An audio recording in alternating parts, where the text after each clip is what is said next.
ವಕ್ಫ್ ಬೋರ್ಡ್ಗೆ ಸಂಬಂಧಿಸಿದಂತೆ ರಚಿಸಲಾಗಿದ್ದ ಜಂಟಿ ಸದನ ಸಮಿತಿ ಇದೀಗ ತನ್ನ ವರದಿಯನ್ನ ಅಂತಿಮಗೊಳಿಸಿದೆ. ಇದಷ್ಟೇ ಅಲ್ಲ, 14 ತಿದ್ದುಪಡಿಗಳನ್ನು ಅನುಮೋದಿಸಿ ಶಿಫಾರಸು ಮಾಡಿದೆ. ಆದರೆ ಸಂಸದ ಓವೈಸಿ ಈ ಬಗ್ಗೆ ತಮ್ಮ ಅಸಮಾಧಾನ ಹೊರಹಾಕಿದ್ದಾರೆ. ಅಮಿತ್ ಶಾ ಪವಿತ್ರ ಸ್ನಾನಕ್ಕೆ ಮಲ್ಲಿಕಾರ್ಜುನ್ ಖರ್ಗೆ ಟಾಂಗ್ ಕೊಟ್ಟಿದ್ದಾರೆ. ನೀವು ಎಷ್ಟೇ ನದಿಯಲ್ಲಿ ಮುಳುಗಿ ಎದ್ರೂ ಮೋದಿ ಅಮಿತ್ ಶಾ ಮಾಡಿದ ಪಾಪ ಪರಿಹಾರ ಆಗಲ್ಲ.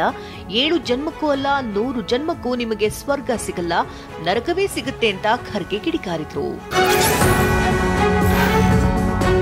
ಉತ್ತರ ಪ್ರದೇಶದ ಪ್ರಯಾಗ್ರಾಜ್ನಲ್ಲಿ ನಡೆದಿರುವಂತಹ ಕುಂಭಮೇಳದಲ್ಲಿ ಕೋಲ್ಡ್ ಪ್ಲೇ ರಾಕ್ ಬ್ಯಾಂಡ್ನ ಖ್ಯಾತ ಸಿಂಗರ್ ಕ್ರಿಸ್ ಮಾರ್ಟಿನ್ ಮತ್ತು ಆತನ ಗರ್ಲ್ ಫ್ರೆಂಡ್ ಹಾಲಿವುಡ್ ನಟಿ ಡಕೋಟಾ ಜಾನ್ಸನ್ ಕಾಣಿಸಿಕೊಂಡಿದ್ದಾರೆ. ಭಾರಿ ಭದ್ರತೆ ನಡುವೆ ಪ್ರಯಾಗ್ರಾಜ್ನಲ್ಲಿ ಪುಣ್ಯ ಸ್ನಾನ ಮಾಡಿ ಪ್ರಾರ್ಥನೆ ಸಲ್ಲಿಸಿದರು. ಅಮೆರಿಕದ ನೂತನ ಅಧ್ಯಕ್ಷ ಡೊನಾಲ್ಡ್ ಟ್ರಂಪ್ ಜೊತೆ ಪ್ರಧಾನಿ ಮೋದಿ ಮಾತುಕತೆ ನಡೆಸಿದ್ದಾರೆ.